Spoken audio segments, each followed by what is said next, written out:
You know, sometimes all you need is a good piece of fruitcake to get you through whatever ails you.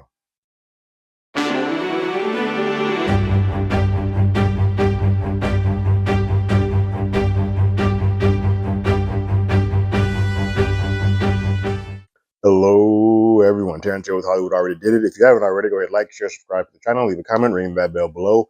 Anytime we have something, you will be among the first to know. I think I made a mistake and said the last episode was episode 5. This is episode 5 of Dope Thief, called Fear of God. And I have to be honest with you folks, this is probably the episode that I have liked the least of this series so far. Mainly because there doesn't feel like there's any movement from what we know at the beginning of the episode to where we're at the end of the episode. We're pretty much in the exact same place, with one thing that is actually very jarring to the series occurring that felt a bit out of place happening. A relationship that just sort of comes out of left field. Outside of that, this is an episode that I feel like could have been truncated down to about 20 minutes and then tacked on to the front of another episode. It just had a longer episode. This series has done a good job of keeping the ball rolling, and this is the first time where I feel like the ball just stopped. And we're like, cool, let's just go ahead and kind of play around with the ball and paint it, put stickers on the ball, and kind of like look at it for a while, but not keep the ball moving. Neither here nor there. Let's talk about the episode. It begins with Bart and Ray, younger Ray, in a car, and they get pulled over. And it looks like it's a routine traffic stop. Cops pull Bart out, rough him up a lot, search the car, can't find anything. Bart gets back in the car and starts having sort of a conversation with Ray to say, "Hey, this is what they do. This is who they are. This is what they do. They're going to pull you over and they're going to rough you up. I need you to just be able to take the hits and keep your mouth shut so you can get through the day, get through it, come back home and make sure you get home." Um, and what's weird about this is that he is playing this as if they just pulled him over for no reason. No calls, there's no reason whatsoever. He's done nothing wrong. But then we find out in the same scene that Ray is holding the drugs for Bart. And while they're searching the car, they're not going to search a kid. They're not going to do that. They don't think the kid would have it on them. And so we see Ray give the drugs back to Bart. It's like, good job. Let this go. We'll be on. And so what this establishes is that there's never really been a chance for Ray to be a good guy, or the level of what's good and what's not has always gone back and forth for him, because him doing what he thinks his dad wants him to do uh, literally is bad. And so he's always had a foot in where he couldn't help but be similar or have similar characteristics to his dad, because this is sort of what he grew up on. There's no other role model or other piece to sort of teach him that this ain't the way. And then we flash forward to 6 weeks after the robbery. And Manny and Ray are at a church trying to make amends. They're basically at an AA meeting having a conversation, talking about like cleansing their sins. And like there's a step program that Manny has to go through and check off to kind of make himself one with God. Ray wants no parts of this. But in this meeting, Manny comes dangerously close to tiptoeing to giving away too much information. And Ray seems like he's at these meetings just to make sure that Manny shuts the hell up and doesn't give away too much. As they leave, Manny's saying like they need to make amends, and Ray's like, well, we can't really make amends yet until we are safe. We're going to always have this cloud over our head until we actually get this out of the way. And then they find out that there's more information. They see the front page newspaper. They see that Malik killed a DEA agent, Jake, which we know about. This is the first time that they are now aware of it. And so Ray's kind of like, there was more happening in that house than we are aware of. And the newspaper doesn't make any signs of Mina, like the dead woman, and for him, thinks she's dead because that's how she left her there. And so it's like, something is amiss. Something is wrong here. If they're hiding her and putting this on front page, there's more to this. And until we know who else is in on this, we're going to have to kind of put this amends thing on hold. Mina goes to go see Jack's wife, who is fully aware of the affair. Like, nope, I know about the affair. And Mina doesn't really go there to apologize. She just goes there to get something from Jack's personal belongings, a photo that she gave him. She's like, I just want that back. She gets the photo, but that is the least of her concerns, because then she sees 2 burner phones that are attached to informants, quote unquote, we'll learn more, that Jake had. She messages the one of the informants on the phone and says hello. And then they're like, the informant's response back is, well, hold on, from the grave? Who the hell is this? And she says, well, Jack gave me the okay to keep this connect going. And they say, cool, if that's the case, can you give me the code? So she's sort of in a bit of a pickle. But there's a code on the bottom of the dollars that she uses to eventually use as the code. We also see that eventually Ray catches a dollar that has a code on the back of it, on the bottom of it too. So there's something with these dollars all sort of being marked so quietly and low that you can't really make it out unless you're actually checking for that code. Ray, watching his security cam, sees that a package has sort of been put on the back patio of his home. So he goes to investigate the home. It's a fruitcake with a note about fruitcake and all this good stuff. So he goes in the house to sort of just check, make sure that nobody's in there. He gets a phone call from Son, who is still being held by the DEA agents and being recorded and watched and just watched like a hawk while he talks to Ray.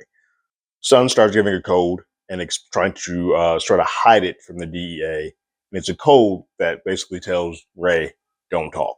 Like whatever you're saying, just stop. Don't give any more information because I am compromised.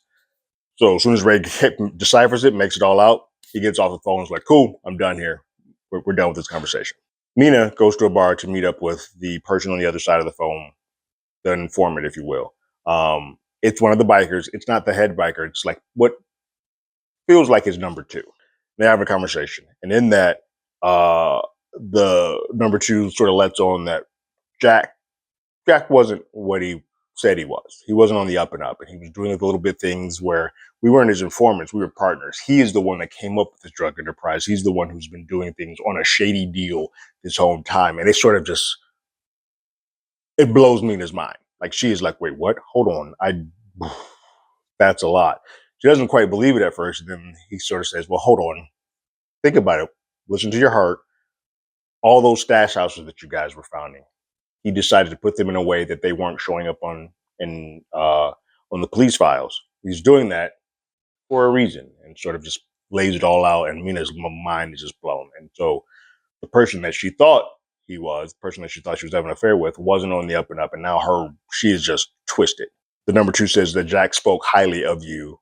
And now that we both have mutual enemies in Ray Driscoll, you should do what it is that you need to do to get him off the board. Let's do that mutually because that's what we're looking for. And Mina just says, like, I can end you. Like, I can end you quickly. And he says, as he's leaving, we're so far ahead of you. Like, I'm trying to make this a mutual thing, but cool, that's what we're going to do. And he just leaves. This is where this episode takes a turn for me. And I just like, nothing about this show leads to me to believe that the two of them have any chemistry, that I would have seen them together. It also makes me sort of question Michelle as a whole, even though she gives a BS sort of answer when she wakes up the next day. It just doesn't feel right with her as a character to sort of do what she's doing. But anyway, Ray goes to meet Michelle in an open park. They talk. They basically confront each other about how each other's been lying to them. Like how you've been holding up a secret, you've been holding up secrets. I don't know if I can trust you because every time that I'm around, there might be other people listening. And she's like, well, hold on. Let's go to a place where we know that there no one else is listening. So they go to, it feels like a church, sort of. I don't know. It doesn't really give a read, but they're in the back pew and you see Ray kind of just being fidgety. Like his leg won't stop moving. He's just being very fidgety. And she takes her hand and puts it on his hand and calms it down. And I thought, for me, I would have been like, oh, cool, that's perfect. That should end there. But then she turns his hand around and starts caressing it, almost sort of like to just completely calm him down.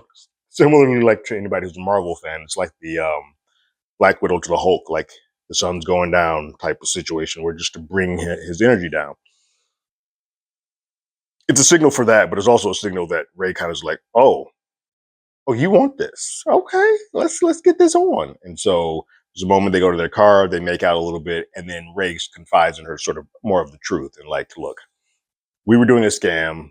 The scam blew up on us because people got hurt. And she's like, okay. And she seems to be okay with that. Like that seems to be enough information. She seems to just be like, all right, well, cool. That's what it is. And now we're in a relationship because the script tells us that we need to be. That's what it feels like. We see Mina in a bad way. Like she's not responding to the news that she got about Jake and what he was responsible for. Well, so she goes to uh, an abandoned parking lot in her car with a loaded gun and is contemplating killing her life. Now, clearly, she's still having second thoughts, and she knows that if she calls the crisis hotline, which she does, that there will be somebody to sort of talk her down and get her off the edge of this cliff. But she's close. She really is just questioning everything. And she calls this crisis hotline, who's going through the sort of script that they have to go through. She knows the script well because she's been on the other side. She's sent people to that, but it gets her off the cliff, and she sort of calms down and goes about her day. We see Ray and Michelle wake up the next morning after a night of loving. And Ray feels that Michelle is showing empathy because she just likes to be close to fire. Like she wants to play with fire. She's seeking the bad boy, if you will. And Michelle sort of comes up with a story that sort of doesn't negate it so much, but explains why she is the way that she is in this scenario. She says that she used to be a prosecutor and she tried to get one of um, her cases. There was a married couple, tried to get them bail reduced. She wound up getting the bail completely removed, no bail. They were free to go without bond, do their thing. They wound up killing several people, and she sort of just vowed at that point that she was never going to get emotionally or empathetically attached to her cases anymore because she could no longer believe or trust that people were what they said they were. If they gave her information, she's like, I don't believe it. She's like, I'm going to take it for the face value. I'm doing my job, but I'm no longer getting attached. She said she felt that way until she saw Ray. So Ray came into her office and was giving the money for his stepmother, was crying and all that stuff. It's like at that point, I then felt that this person is trying to do good. They just don't know how to do so. Cool, I'll buy that story. That story still doesn't lead me to understand why you're okay with just sleeping with this man. But okay, that's what the script says. So we're here, and I guess I just have to accept this now. It now makes Michelle just a barely paper thin written character.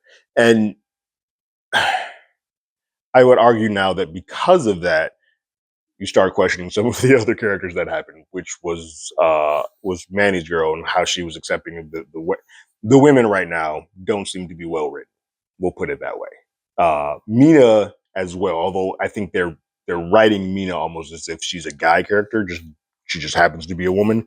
Um, but the two that are like significant other women, they've written very poorly. Teresa as well, not acting poorly. Like I think everybody's doing good as an actress. It's just written with like these are some wild choices you guys are making. Ray catches up with Manny, who sent him a text to say, "Hey, it's an emergency."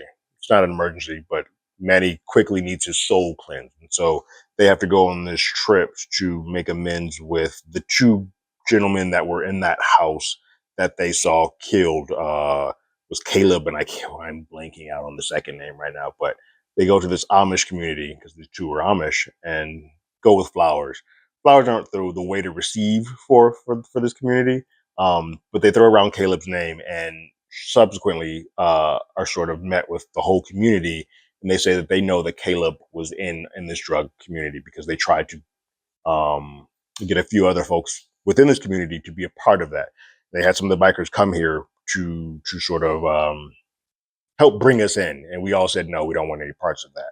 It's at that point that the one who was explaining all this to them brings out a dollar that Caleb gave, and it has a code on it similar to the code that Ray had and similar to the code that Mina has on hers. So like there's this money trail that's starting to pop up. Now Ray and Manny decide to keep those dollars apart from each other so that they're not right on top of each other, but in case they are a puzzle, a key to a puzzle or whatever else, they split them up so that they're not right on top of each other. Mark goes to see Mina as she's back in her trailer, sort of come back to being one with like, all right, well, he was a terrible person, but I'm going to continue this case. He goes to tell her that despite you being this, all these photos and doing all this stuff right now, you have been put back on duty. Like you are being put back on duty. And at that point, she starts negging him like, okay, cool. are you bringing in Ray Driscoll? And he says, look, this obsession that you have with Ray is not healthy.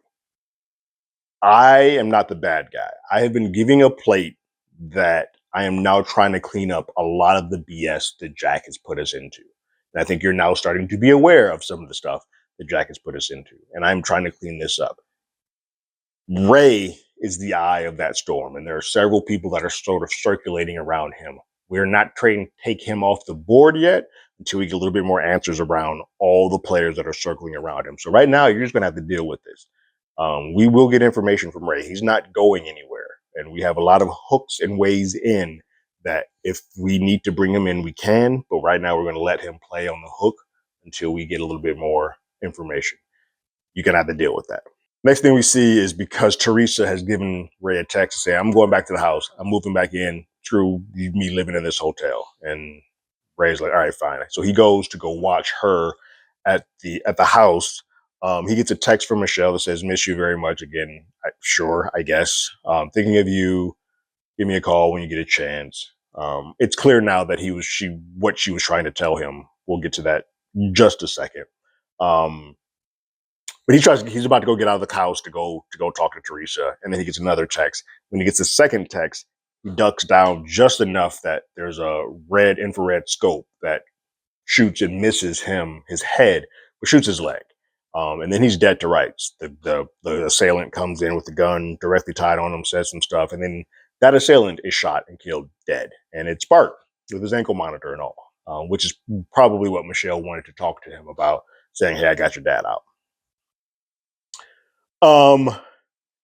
He then gets in the car, similar to the very beginning of the scene. So it's sort of bookended where he was in the car explaining some things, and Ray got him out of a jam. Now it is flipped.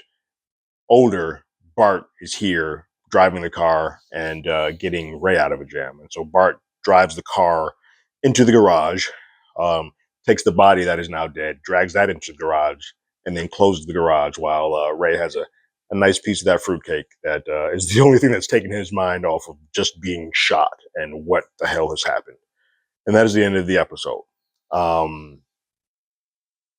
Again, an episode that I am not that big of a fan of. We don't spend enough time with Ray and Manny. I feel like Manny has not grown at all in this. He's always sort of been this worrisome, oh my God, my soul, my soul, my soul. And I thought we sort of gotten over that a little bit with episode 4.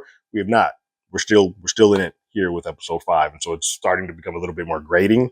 And then with the just odd character flip of Michelle saying like, hey, I'm digging you. Let's make this a thing. After the DEA has told me that you are a problem child, sure, I guess. Other than the script tells me to do it, I guess that's what I'm bumping up against. But this is also one of the few episodes that we don't have really any connection between Ray and the problem, the bikers. And so because they're so far apart, it's just a lot of just like we're spending time seeing Mina and Ray and sort of Ray and Michelle kind of meander a bit before we sort of move on to the next piece. And I need them to either pick up the pace or just move that ball, kick that ball a little bit further, faster, so that I don't get bored. And I'm close because I liked 4, and I thought 4 was a bit more dark comedy because it had some humor in it. Episode 4. This one gets rid of all of that. There's really no comedy other than the fruitcake bit. But it's just like, there's both character issues that I have, and I don't think the story moves anywhere. So now there's 2 strikes against it, and there's nothing that really brings this episode out except for now that Bart's free. What did you guys think about episode 5, Fear of God of Dope Thief? Leave your thoughts and comments in the comments below. If you haven't already, you can follow us on X at HollywoodADI. You can hit us up on email at HollywoodAlreadyDidIt@gmail.com. We also have a podcast by the same name. That's on Apple Podcasts, Spotify, anywhere that plays podcasts. We're there. And like always, I got my ticket. You got yours.